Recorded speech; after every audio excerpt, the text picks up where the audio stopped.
Topic का discussion करेंगे। इसका ये भी सेमीकंडक्टर के ही पार्ट्स है और सॉलिड डिवाइस के अंदर में आता है डायोड के टाइप, है ना, जिसके अंदर में हम इससे पहले कई डायोड पढ़ चुके हैं। तो आज का हमारा टॉपिक है वैरेक्टर डायोड। क्या नाम है इसका?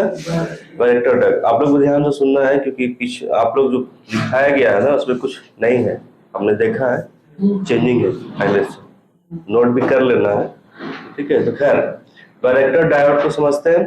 वैरेक्टर डायोड होता क्या है ना, सबसे इंपॉर्टेंट पॉइंट, वैरेक्टर डायोड हमारा जो है सेमीकंडक्टर का बना होता है। और कौन सा सेमीकंडक्टर? तो जर्मेनियम, ये सिलिकॉन, ठीक है, जर्मेनियम का टनल डायोड बनता है, जर्मेनियम सॉरी सिलिकॉन का, क्लियर। अब ये जो है बनता है हमारा जो वैरेक्टर डायोड, ये खूबी इसके अंदर है कि अगर हम डायोड को बना देंगे तो ये डायोड हमारा कैपेसिटर की तरह काम करता है। अब आप लोगों को थोड़ा सा कैपेसिटर को समझना होगा कि कैपेसिटर होता क्या है।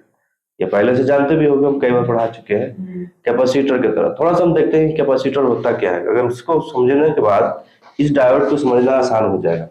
कैपेसिटर बेसिकली क्या होता है कि दो चालक प्लेट या दो अचालक पदार्थ के पृथक दो चालक प्लेट, जैसे बीच में हमारा जो है अचालक होता है ना, अचालक। जैसे अचालक में हम इसमें माइका या पेपर, ठीक है, या सिरेमिक, है ना, रबर वगैरह, मतलब अचालक कुछ ऐसा चीज होता है ना, जिसको हम पैरा विद्युत भी बोलते हैं, पैरा विद्युत, ठीक है। इस चीज को हम दो चालक प्लेट के बीच में रख देते हैं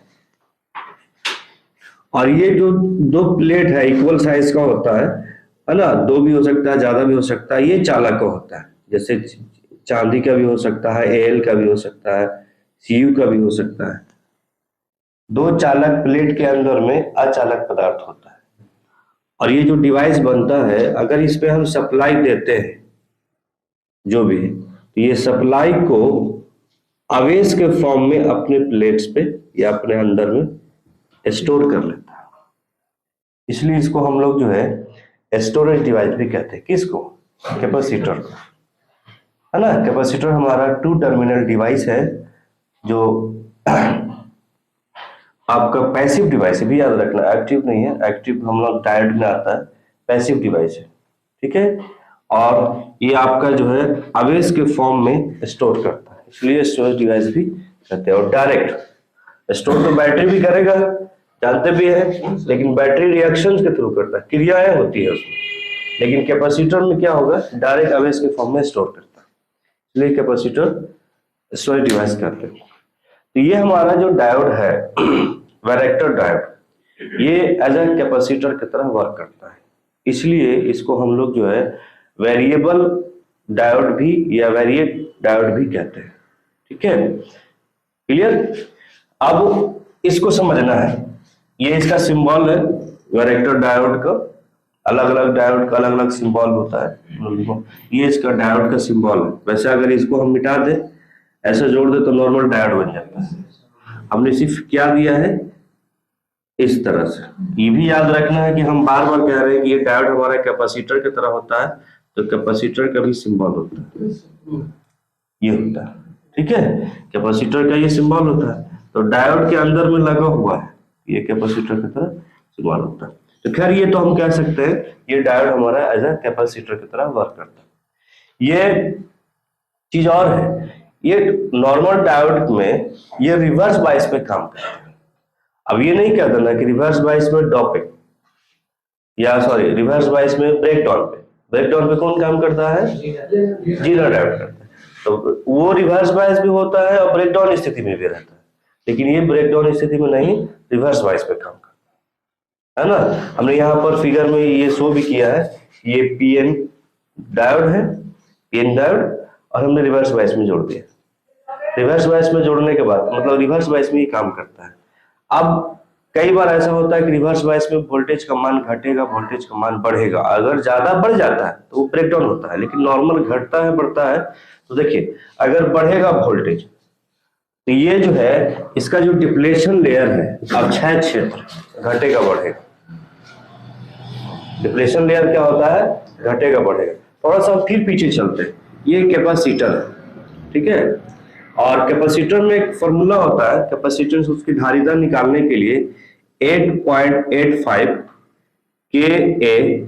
Ka(n-1) बाई टी इंटू 10 का पावर 8। ये टी जो है यहां से लेकर के यहां तक इसकी मोटाई है, प्लेट की मोटाई, सॉरी चौड़ाई, यहां से बीच में जो पदार्थ है ना उसका चौड़ाई कितना है। ए जो है एरिया होता है प्लेट का, क्षेत्रफल, ये प्लेट है उसका क्षेत्रफल होता है, और के हमारा नियतांक है। तो खैर हम ये कहेंगे कि इसका धारिता इस प्लेट के क्षेत्रफल के समानुपाती होगा, जबकि इसका धारिता अचालक जो हमने इसमें भरा है पैरावैद्युत, इसके व्युत्क्रमानुपाती होगा। मतलब कि अगर ये कैपेसिटर है, इसका चौड़ाई कम है और ये ज्यादा है, इन द सेंस कि इसमें ज्यादा आवेश का एकत्रित करेगा, इसमें कम करेगा। बात को समझिएगा दोस्तों, फिर से हम समझाना चाह रहे हैं।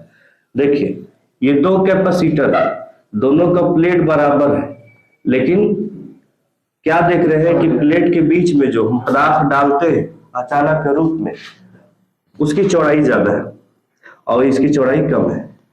तो और ये चौड़ाई को हम लोग क्या लिखते हैं, टी। तो इसके धारिता बोलते हैं, उसमें एकत्रित हुआ आवेश का कैपेसिटी है ना, व्युत्क्रमानुपाती होता है। व्युत्क्रमानुपाती होता है मतलब कि ज्यादा चौड़ा इसको रखिएगा तो आवेश कम एकत्रित करेगा, कम चौड़ा रखिएगा तो ज्यादा करेगा।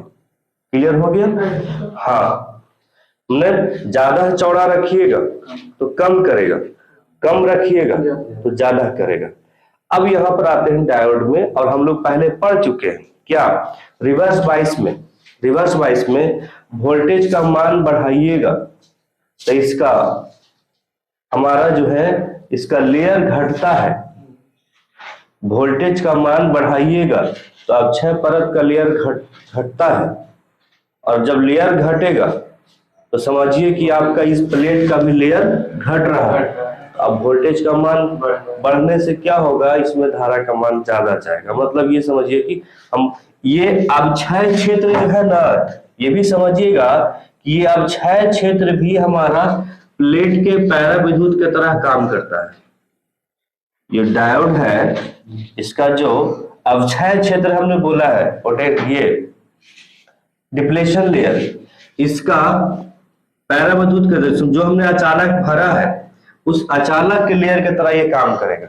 तो आप ये जानिए कि अगर वोल्टेज को बढ़ाते हैं रिवर्स बाइस में, इसका लेयर क्या होता है, बढ़ता है। हाँ, और जब वोल्टेज को घटाते हैं तो लेयर क्या होगा, घटेगा।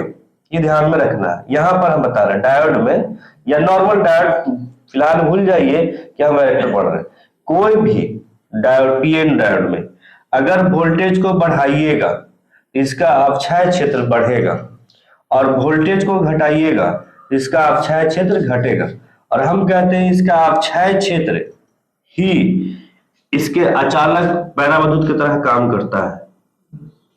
कहीं कंफ्यूज तो नहीं ना हो रहे आप लोग, क्योंकि दोनों से हम कंपेयर कर रहे हैं। हमने क्या बोला कि ये डायोड कैपेसिटर की तरह काम करता है, और कैपेसिटर क्या है, उसका चौड़ाई बढ़ाइएगा, धारा का मान जो स्टोर करता है, एकत्रित करता है, वो कम करेगा, है ना, और अगर घटाइएगा तो ज्यादा स्टोर करेगा। फिर हम डायोड से कंपेयर करते हैं। ये वैरेक्टर डायोड है, इसका अवक्षय क्षेत्र कैपेसिटर का अचालक वाला जो है वो प्लेट का कंपेयर कर, तो मतलब कि इसमें बढ़ेगा अगर तो धारा प्रवाह कम करेगा, और अगर घटेगा तो ज्यादा करेगा। अब ये देखना है कि इसका जो है लेयर बढ़ता घटता कब है, तब वोल्टेज बढ़ाइएगा इसका, तो इसका हमारा जो है लेयर बढ़ेगा, और वोल्टेज घटाइएगा तो लेयर क्या होगा, घटेगा, अवक्षय क्षेत्र। इस तरीके से हमारे जो वैरेक्टर डायोड काम करता है। क्लियर? यही होता है। खैर, इसका उपयोग हम लोग जो है ट्यूनिंग में ज्यादा करते हैं। वैसे डायोड है, ये है, और हमने ये इलेक्ट्रॉनिक्स डिवाइसेज है, तो जाहिर सी बात है कि इलेक्ट्रॉनिक्स के इंस्ट्रूमेंट में ही यूज करेंगे।